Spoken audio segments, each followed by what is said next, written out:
Hello everyone, welcome back to PilotCast. In pilot's training, pilots are trained to fly the aircraft, but not many people train themselves to fly the aircraft in an emergency. In this episode, we're going to talk about how to handle a real emergency based on what we had last week. And this is Betsy, this is PilotCast.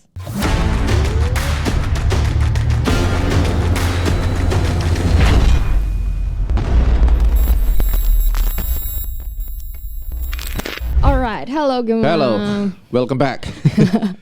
All right, let's jump right into it. So what actually happened? We had an emergency last week.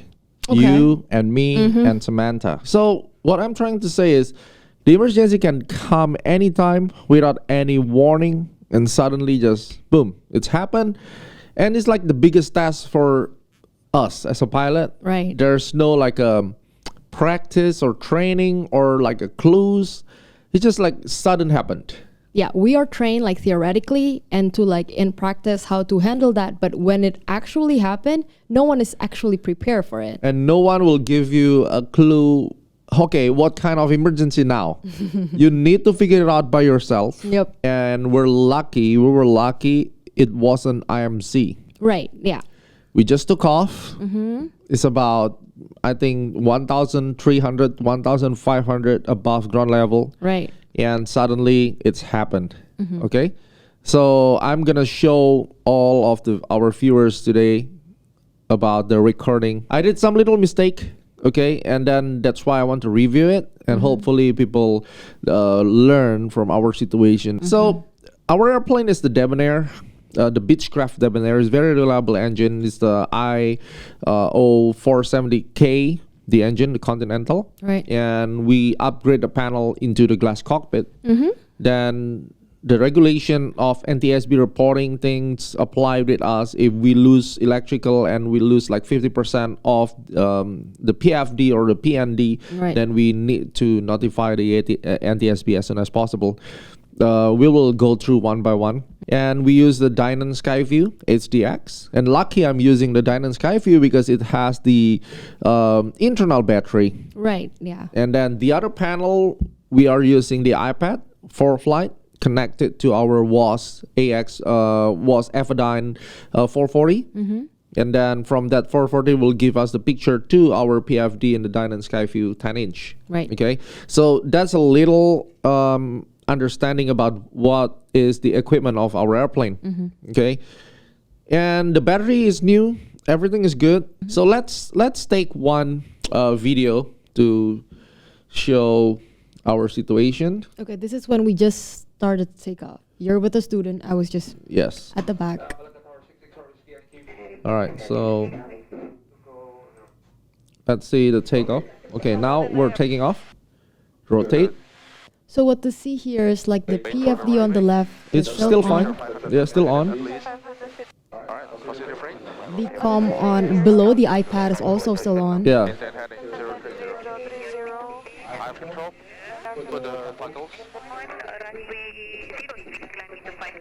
Everything's still normal.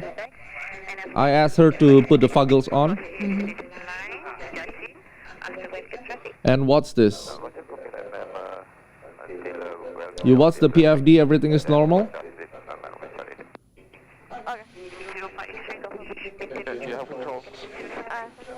Okay, pay attention to the PFD here, guys.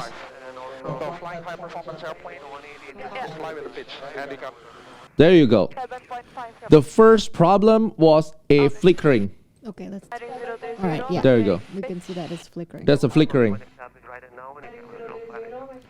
And the thing is, I saw some word here. The Dynon Skyview told us aircraft power loss.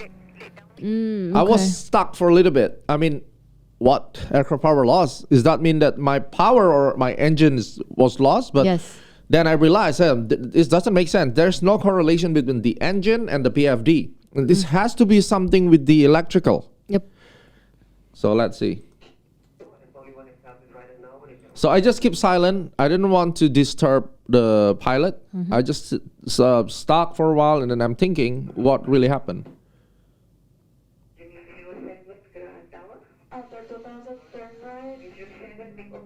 You hear that? there was a sound like, that's the electricity Dying. problems, dying, and then we are listening to the radio. Is not clear now. Slowly gone. In a moment, it will be. I tried to reset the alternator and the battery because I realized that something wrong with the alternator, but I didn't see any lights from the alternator lights. Because if you lose the alternator, the lights will come on. With, When it's the discharging. orange light, right? Yeah. But nothing there. So it's kind of weird. I tried to reset, nothing happened. Boop, gone. So it's about 30 to 40 seconds until the first time aircraft power loss until all blackout. And now if you see that I still got my PFD here but flickering, it means that this Dynon is starting to consume its own internal battery that lasts for 1 hour. So by that time, I realized that I got 1 hour time to fly with the remaining PFD, and then I got another backup like turn coordinator down off my panel and the compass. So this is IFR flight. The first thing I need to do is I have to realize that I lose my electrical. Right. Okay, if you're looking to the POH for the debonair POH, I cannot find any reference that say that I can reset the CB. Okay. Because normally if you lose that, you may want to check your alternator CB. So always remember, if you cannot see the lights, if you can see the lights, the yellow lights of the alternator fail lights, then you know the alternator got a problems. You may want to reset it, turn it off, and turn it on again, and still there. Then you may want to reduce the load and start to think land as practicable. So in a basic ground school, we know that if you got the alternator CB pop out, you can reset for one time. Right? But in this case, since I cannot see anything in the POH, I still remember whatever I read and study about this airplane. I didn't see anything about resetting the CB. So there's no voice because the GoPro is still attached with the cable. Now, this is the savior. Every time we fly, I always bring this. That's your portable VHF radio. When I fly the 737, I always bring that. I bring the satellite phone, the GPS tracking, that radio, and the charger or the backup battery. And as you know, this device saves us, right? A very useful investment. Very useful. Without this, it's about $500. And I use the ICOM A25N, I think. And that could be connected by the Bluetooth to your headset. But this time, I didn't connect it. So I talked to the tower, Malacca Tower, November 664 Whiskey Yankee, cancel IFR. We got electrical problems. I did not declare an emergency. Why? Because if you want to declare emergency, it's completely on your discretion. It's a pilot discretion. But we know we got a distress and we got an urgent. Distress means if you got a fire, engine failure, you need attention or immediate things to do. Right. Priority, then you will have to declare emergency. But this time, the urgency is anything that lead to the catastrophe at the end. That's urgent. So I declare that we got electrical failure. I need to land back. Then cancel IFR. It means I'm not under IFR anymore, so I can choose altitude, fly wherever I want to fly. Okay, so in this case, since we're taking off on runway 03 with the tailwind takeoff, so the runway 21 will be a headwind. So in this case, I request to fly back to runway 21 and land. So that was the plan, right? So now we're trying to messing up with everything here. So I already turned the airplane, and the runway is in front of me. Right? So we're already set up for runway 21. We already set up. We just make a 180 turn, right?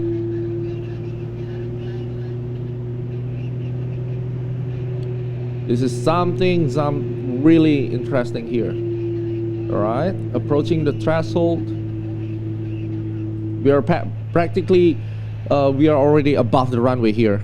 And then we're going around. Why? Climbing again. The problem is the landing gear wasn't there. I really feel grateful when I realized that my subconscious mind kept asking me to check the landing gear. So I made a personal minimum every time I fly with the airplane that has a landing gear retractable.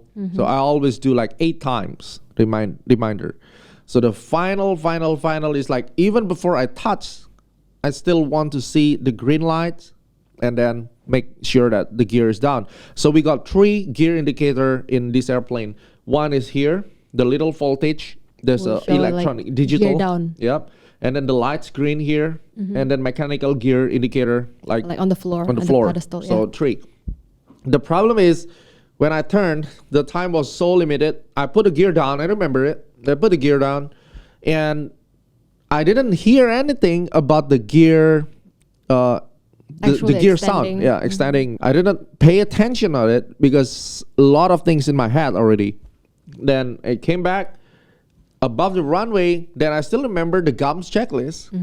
Then undercarriage, I want to see the green light. Then I realized, wow, where is my green light? Well, the electrical is off. So it's off. Yeah, that's a problem. And then I try to, if you can see, I'm still moving. I try to recycle the gear, and boom, I just realized, hey, the electrical is dead. You cannot extend your landing gear. Then it's like a split second. If I didn't realize for maybe 20 seconds, you'll have belly landing. I will total my engine, right? Yeah. So this is the first thing that we need to remember. Checklist. But remember, the GUMS checklist save your life. Yep. And it is very easy for pilots to go away from the checklist when they're in this kind of situation, because everything is already in like array.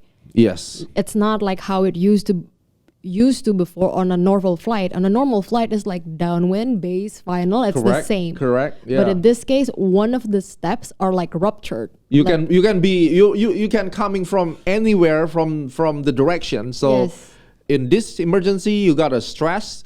You coming out of nowhere, fly direct to the runway. You need to adjust the distance. And it's very easy to forget everything. Like, oh, I already did this like randomly. Let me just continue with like whatever else, instead of like, okay, where am I at now? Final. Like open the checklist for approach before landing. So talking is really easy. Yes. But when you are there in the real situation, your daily training, your good behavior training will save your life.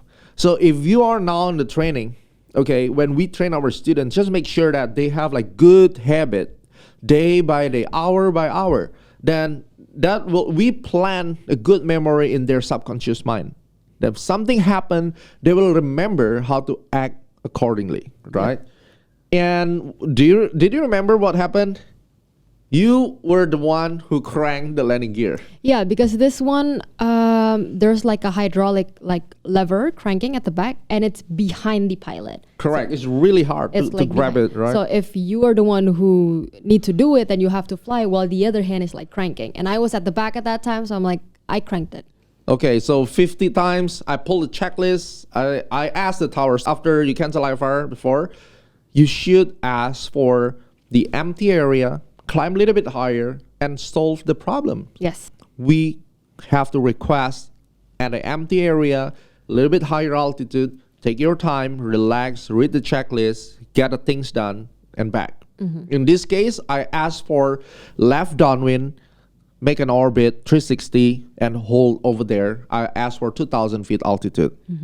Why not 3,000? Because it's just like put the landing gear down. I don't need 3,000. I just put it 2,000. I asked Samantha, hey Samantha, if you don't want to die today, fly the airplane 2,000 feet at the speed at 100 knots, no more plus minus more than 100. Because I was so busy with looking for the CBs or anything and do the checklist, because the checklist of this airplane is, number one, pull out the CB. The CB is far on the left for the landing gear, and then put the landing gear down and make sure the airspeed is not that fast, okay?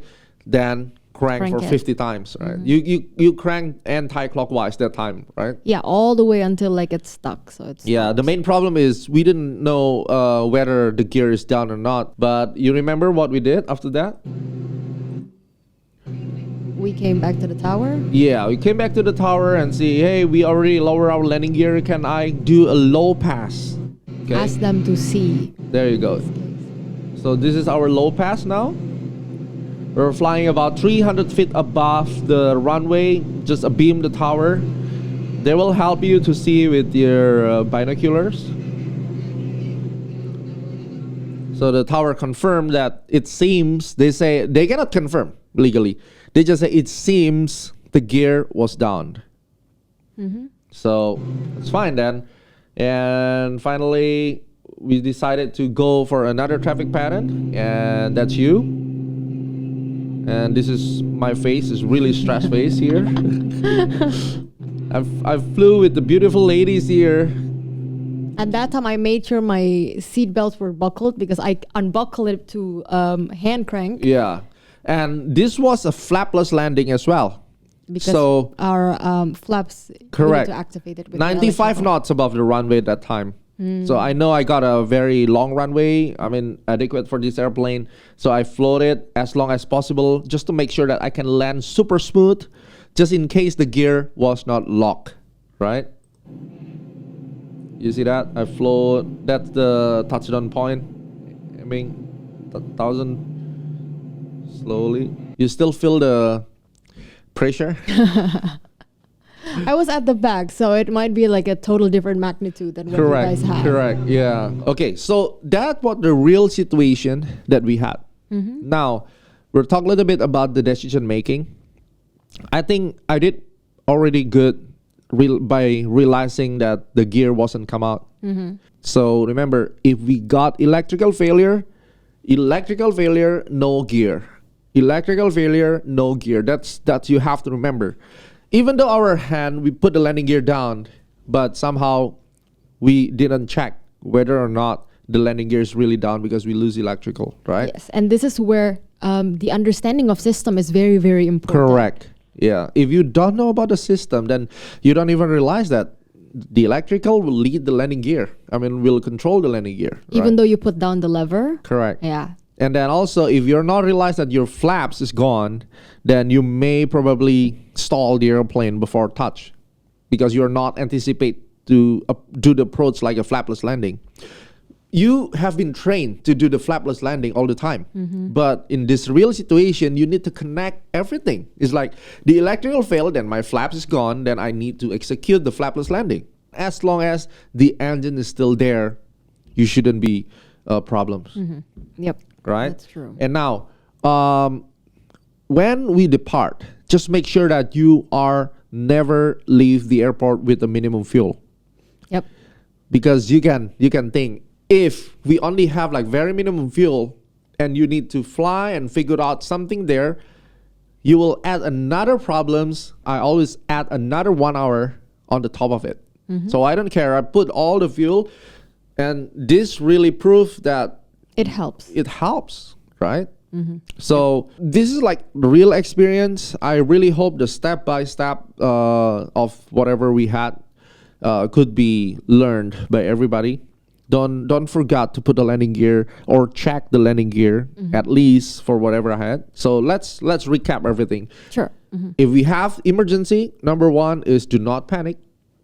Number 2 is, the 3P model. Perceive, process, perform, right? You need to perceive first what really happened and then what we need to do, Right.